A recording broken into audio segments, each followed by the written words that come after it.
that's why people like our show, because they know that we are checked by ABC News. But we're checked by everybody. Yeah, I mean, if we're wrong, we have, the legal note here. The human legal But we went from Walter Cronkite, basically, to this guy, Joe Rogan, who believes in dragons.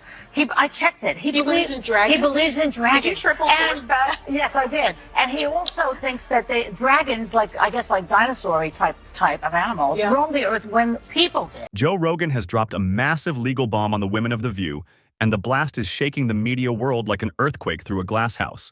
A stunning $150 million defamation lawsuit has been filed, and it's aimed straight at the daytime talk show that just couldn't stop running its mouth about Rogan. This isn't just a celebrity squabble. It's a courtroom war over lies, ego, and the high price of false accusations on live television. Rogan isn't playing games anymore. He's bringing the legal hammer down on a show that's become more about loud opinions than actual facts. What pushed him over the edge? Well, it wasn't just one offhand comment. It was a pattern of attacks, jabs, and twisted narratives that painted him as a danger to the public. One moment, the hosts were joking about him. The next, they were practically accusing him of threatening public health just for having controversial guests on his podcast. Joe couldn't believe his ears when they said, "Don't trust Rogan. He believes in dragons." What started as an obvious joke was spun into a full-blown smear campaign.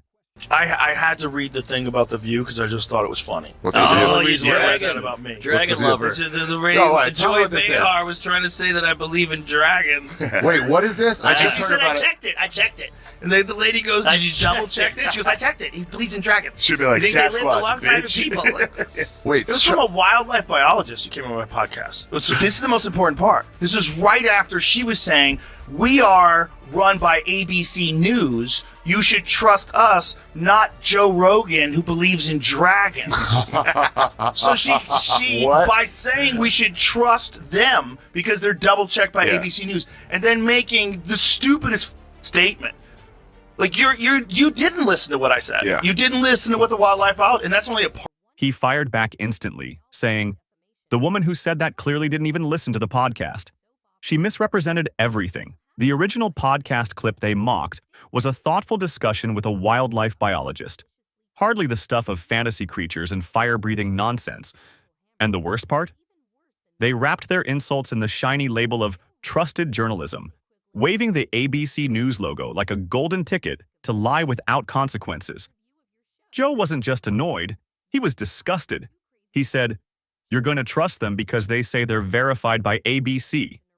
And then they lie about what I said?" That's when Rogan's patience snapped like a dry twig. He wasn't going to sit back while they twisted his words and trashed his reputation to millions of viewers. He described The View as a bizarre show that operates in an echo chamber, and millions of people nodded in agreement across the country. "They always bring on a token conservative," he said, just to gang up on her and shout her down in front of the audience. That strategy had been called out before, and now it was being put on legal trial. Joe Rogan, known for his calm voice and long-form interviews, had been pushed too far by a panel that rarely lets anyone finish a sentence. He's not just suing for the money. He's demanding accountability for what he calls a pattern of dishonest, harmful misrepresentation. You're worried about losing your job, and you're worried about podcasts taking over, and who's the source of news. And we said Donald Trump was Hitler, but half the country disagreed with us, and he won. And this is. And Joe Rogan believes in dragons. Those ladies try to deplatform me all the time. They should be deplatformed. I think the best way to counter bad opinions is with good.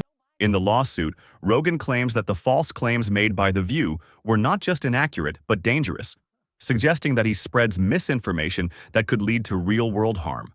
The drama didn't stop at the lawsuit either.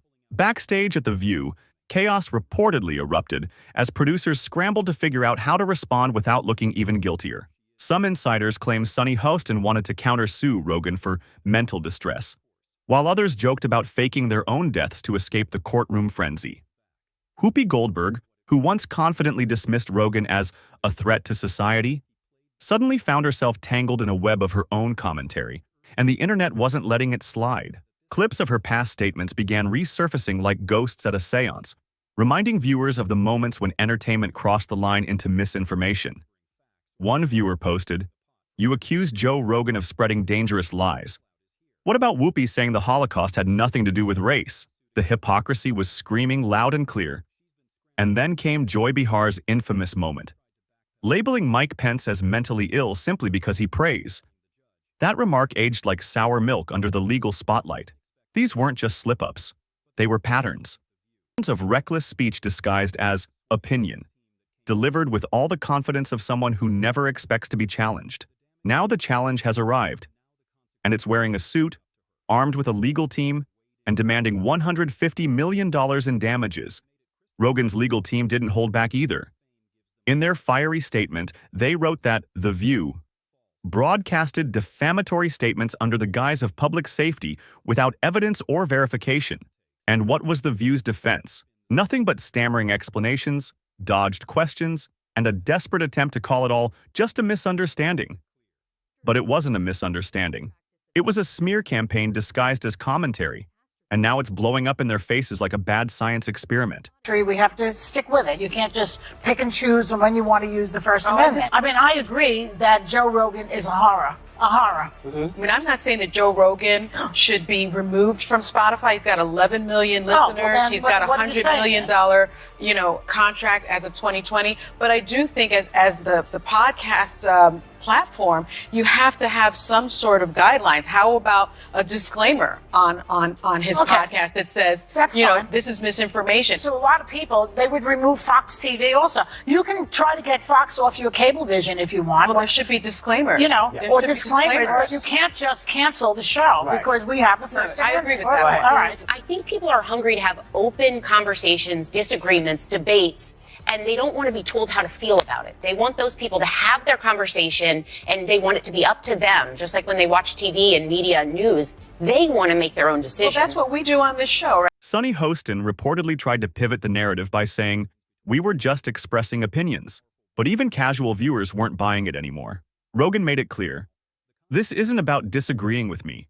This is about telling millions of people lies and pretending they were facts. The courtroom isn't a talk show. There's no audience clapping, no cue cards, no safety net when the cameras aren't on." And that's where The View is heading next. Lawyers from ABC were reportedly furious, scrambling behind the scenes to figure out if they could settle before things got worse. Producers allegedly began scrubbing past episodes and deleting clips from the internet like wildfire, terrified of what might be used against them in court. Meanwhile, Joe Rogan kept doing what he always does, hosting his podcast with his usual mix of guests, calm debate, and the kind of freedom The View could never tolerate. "People want real conversations," Rogan said in a recent episode. "They don't want to be told how to think by a bunch of actors pretending to be journalists." And those words hit harder now than ever before, because The View's empire of opinion is facing something they've never truly dealt with: accountability. In fact, the irony was delicious.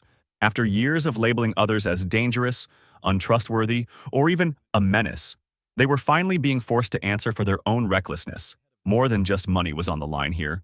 Rogan was aiming to set a precedent, a warning shot to every smug panelist who thinks defaming someone is just entertainment. And yet, behind closed doors, insiders say The View's hosts are melting down, worried, angry, and scrambling to figure out how it all spiraled so fast. Backstage, tension was boiling, like a kettle left on high heat. Staff whispered in corners while the co-hosts tried to smile on camera like nothing was wrong. But the damage had already been done. News outlets were covering the lawsuit non-stop, and hashtags like #Rogan versus The View were trending worldwide. Some fans of The View stood by the show, but many turned on them quickly, calling out years of bias, bullying, and selective outrage. One viral post read, "They mocked Joe for asking questions, and now they're the ones who need to answer some." Suddenly, The View's cozy daytime bubble felt like a glass house in a hailstorm, and every careless comment they'd ever made was now a potential lawsuit exhibit. Joe's team made it clear. This case isn't just about money, it's about integrity, truth, and the cost of spreading lies to millions of people. For years, the hosts had laughed, rolled their eyes, and waved off criticism. But Rogan wasn't laughing, and neither was the legal system. ABC executives were reportedly furious, holding emergency meetings to assess how much this could cost, not just in money, but in long-term damage to their reputation. It is the show that people love to hate. Yes, that's true. That's true. They get so much hate watching and Yep. hate watching viral clips of them saying ridiculous things. I mean, Yeah. it is a rabies infested hen house. And Well, their audience is not really their audience. Their audience is a group of people they bring in to watch television shows. You know, I don't know if you've ever seen audiences before for TV shows, but a lot of them are paid. They're paid to be there. So, because they have to guarantee that there's going to be people there. So there's services that you hire. And when a show gets really, really popular, you know, like Letterman or something like that, obviously it has its own fan base. Right. Those people will try to get tickets before anybody else does. And in that case, they probably don't need to use a service anymore. They just get actual fans. But arguably, like, the fans, the real fans of The View that are like, oh, these ladies are on point, most of those people can't leave that. And even behind the fake smiles and glamour lighting, you could see it. The fear in the co-host's eyes as the weight of their words finally came crashing down. Fans of Rogan rallied behind him, calling him a warrior for free speech, while critics of The View said this lawsuit was long overdue. Online forums exploded with theories, reactions, and memes. Some mocking The View, others predicting total network fallout if this case doesn't go their way. Meanwhile, Joe Rogan kept recording, calm, focused, and letting the facts speak louder than the noise of daytime television chaos. The contrast was stunning. While The View hosts scrambled to clean up their mess, Rogan sat at a mic, exposing every contradiction with surgical precision. Some legal experts even chimed in, saying Rogan had a strong case, especially since the hosts claimed he spread misinformation that could harm people without offering proof. That's not just bad taste, that's legally dangerous. And the court is not a place where drama and sarcasm can protect you from the consequences. It's now a battle between two media giants, one known for unfiltered conversations, the other for curated outrage and scripted applause. And while The View tried to paint Rogan as reckless, it was their own reckless words that landed them in legal quicksand. Producers reportedly considered pulling old episodes offline entirely, fearing that more clips might come back to bite them in the courtroom. The irony couldn't be more perfect. The show that prided itself on calling others out was now the one being called out by millions. And Joe Rogan? He's not backing down. Not now, not ever. He's made it clear. This lawsuit is about setting the record straight and holding people accountable for what they say on national TV. The atmosphere at The View grew more toxic than ever. Producers whispered about damage control while publicists drafted apology statements just in case. But Joe Rogan wasn't interested in apologies. He wanted justice. He wanted accountability. And he wanted the world to see that lies have consequences, even for celebrities. Rumors swirled that ABC executives were considering pulling the plug on certain segments or even suspending a few hosts, while legal teams scrambled to prepare their defense. Yet not a single host admitted fault. Not one retracted their wild accusations. Instead, they kept up their smug smiles, as if nothing was crashing down behind the scenes. But the internet never forgets. Worried about losing your job, and you're worried about podcasts taking over, and who's the source of news, and we said Donald Trump was Hitler, but half the country disagreed with us, and he won, and this is... And Joe Rogan believes in dragons! Do you see what Whoopi Goldberg said? What'd she say? Whoopi Goldberg said that Biden could arrest all the Republicans and put them in jail. You just need to see how unhinged this kind of thinking is. Well, you know what Joe Biden could do? Joe Biden, you have to see it, because it's so on TV. crazy. She said on Clips kept resurfacing, and Joe Rogan's team grabbed each one like it was legal gold. This wasn't just talk anymore, it was war. This isn't about silencing anyone, Rogan said. It's about calling out lies broadcast to millions without a shred of truth.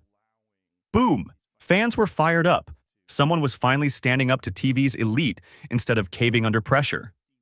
The View, known for throwing stones, was now staring into its own mess, and it wasn't pretty. Behind the scenes? Total meltdown. Some staff wanted out. Others begged for a public apology before it got worse. But it was too late. The lawsuit was live, and the damage was done. This was bigger than Rogan versus The View. It was truth versus a broken media machine. Rogan became a symbol for those silenced and smeared just for asking questions. As court began, The world watched, waiting for justice to catch up with daytime drama. Even critics admitted, The View went too far this time. When the judge reviewed the clips and transcripts, the truth hit hard. They messed up. The courtroom fell silent as the claims were read, every word heavier than the last. And Rogan? Calm. Focused. Letting the truth speak for itself. Win or lose the $150 million, Rogan already proved something bigger. You can't lie without consequences.